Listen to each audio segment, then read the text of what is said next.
Now, in what's become a defining feature of the ANC's National Elective Conference, proceedings have fallen far behind schedule. Members are meant to vote on who they want to rule for the next 5 years. As it stands, Cyril Ramaphosa looks set to secure a second term as a party president. Political analyst Ebrahim Harvey joins us for the very latest. Good morning, Mr. Harvey. Thank you for joining us. No, it's a pleasure. Let's start with the interesting developments from last night well into the morning. We had a number of declines. Nkosazana Dlamini Zuma declining, Vuyiswa Tulelo declining from overseas, even David Mabuza. What did you make of the number of individuals that decided to call it a day? They were correct and they were intelligent, right. You see, when you have a big gap, I think there's an element of political psychology at play. You don't want to be too embarrassed by the impending defeats when you look at the nominations and there's a big gap in the president, deputy president, general secretary positions. The nominations did not, the decline in nominations did not surprise me at all. But I do think that Nomvula Mokonyane now having Thomas Peterson as a contender because she made the threshold was a significant development. Although if you ask me really, I think the ANC's decision to create a second deputy general position was unnecessary, and I could go into that. I think. Tell us why exactly, because there's been just that assertion that this is the engine of the political party. You need somebody to deal with the administrative aspect of things. They want to deal with the political aspect of things. There's quite a lot to be done, and it's been hollowed out. Yeah, maybe to some extent it could be have a bearing on the worst crisis the ANC's ever been in, so that its impact would weigh on the head office and the administrative machinery to handle this deepening crisis. But after the Jesse Duarte passed away and Ace Magashule was suspended, naturally, Watchcall came into, to play that role, Paul Mashatile.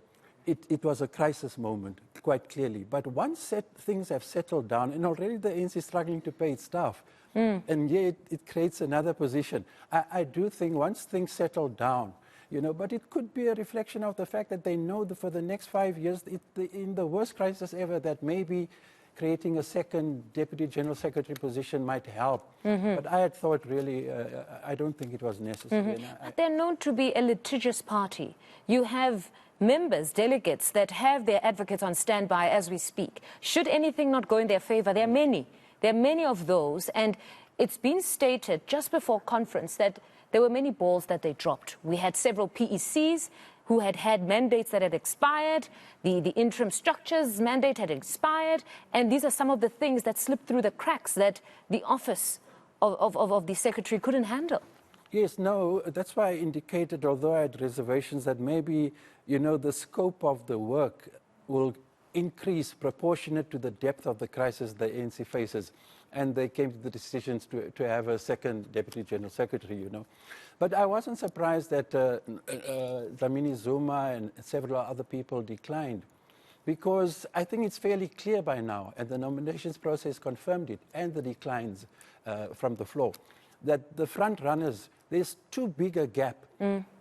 Well, there's developments now. Apparently, Northwest, the Mail and Guardian reported yesterday, has now swung over to Zweli Mkhize, and there's divisions now in the Limpopo and in KZN. But remember that reportedly 391 of the voting delegates from KZN have thrown in their weight to it, so it's split.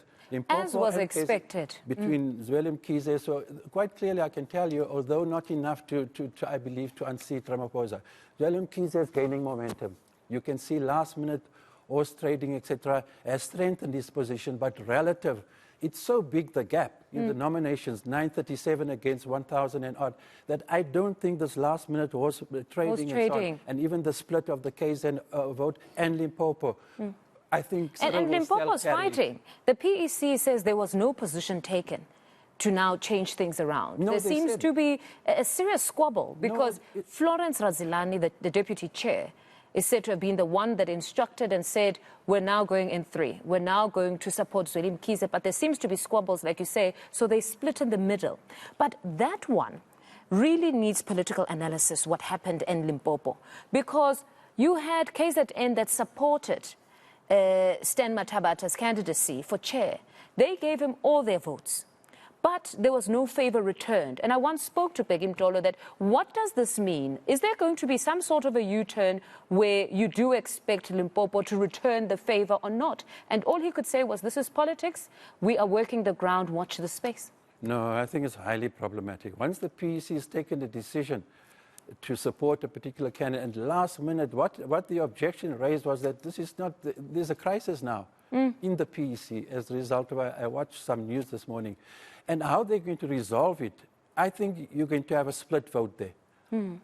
You can't, it's unavoidable now, it's too late in the day. Why didn't they put this candidate to the branches beforehand to ventilate and make a decision? Because even with the Youth League, we were listening to the convener now, Nonqeba, who said, it's not U-turns, this is horse trading, we horse trade with the delegates, but these delegates are deployees. There's a branch that took a position. Why are you lobbying an individual who has been deployed and given a strict mandate? No, you know why? Because even in the horse trading is not driven primarily by the branches who voted in favor of it. The horse trading has certain politics to it, and part of it is the factionalist intrigue.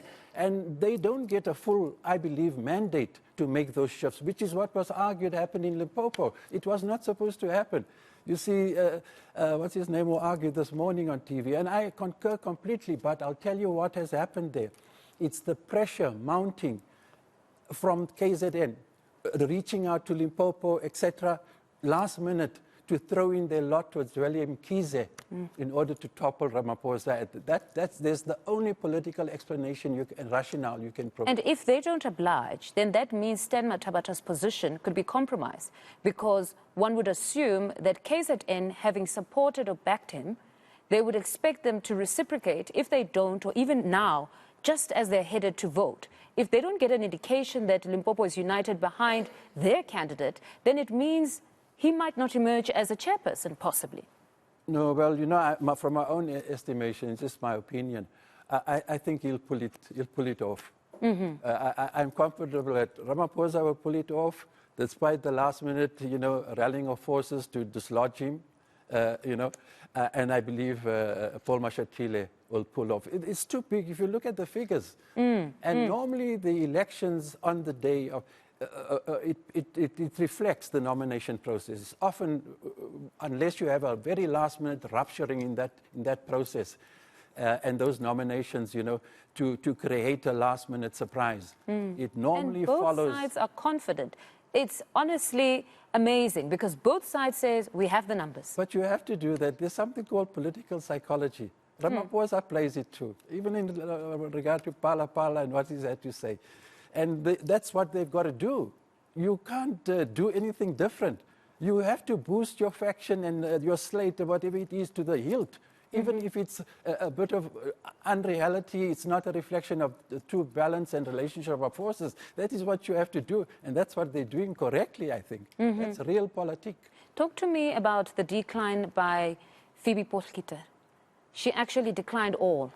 First DSG, second DSG sent an email that she's no longer availing herself. But we understood from the Electoral Committee at the very least that all those that appeared on the ballot had accepted nomination. So what do you think could have possibly happened at the last minute? No, she's got the right to do what she did. And I don't want to go into it now, but I think Phoebe Potgieter has increasingly grown very alienated. There's a lot of indications. I was even in touch with her about other things. And I wasn't completely sorry. To be honest with you, I've argued in my column in News 24 that Nomvula Mokonani should never be there. It just shows you how honestly messed up the branches are. If you look at the big cloud, dark clouds hanging over with the water affairs and, I mean, the Zono Commission, etc. And Potgieter doesn't have governmental experience, but ethically, I believe, far more better grounded to have occupied, and there the branches voted for Nomvula, you know. Well, she's now got a competitor in Jomar Peterson, you know. But there's a serious problem, and there you have... Do you think she'll be a strong competitor? Because I saw Zamani Soul's post this morning.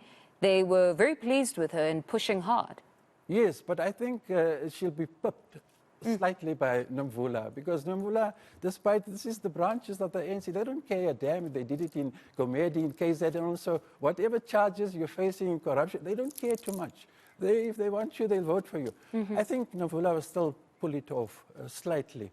against Jomat Peterson because she's quite popular in the branches, and those branches don't care too much. It's a So truth. what does it say? Because the branches are the ANC. No, it tells you This about- is their political party. Here's the thing, and Motlanthe kept on, his authorized biography I wrote, he kept on saying, and there's the answer, the lack of political education. They too wedded to the factionalist strivings and intrigues, and less on what they, because it's a branch thing basically. The National Conference is based on branches, but the branches are often, this is the problem. I want us, just after this particular story, I want us to talk about the two-tier system that Mamuloko Kupai actually spoke about to my colleagues in Nasrec yesterday, where you would have those that are members of the party and then have another tier which are considered supporters, as some sort of way of vetting the quality of cadre that they have within the party. I just want to talk about how practical that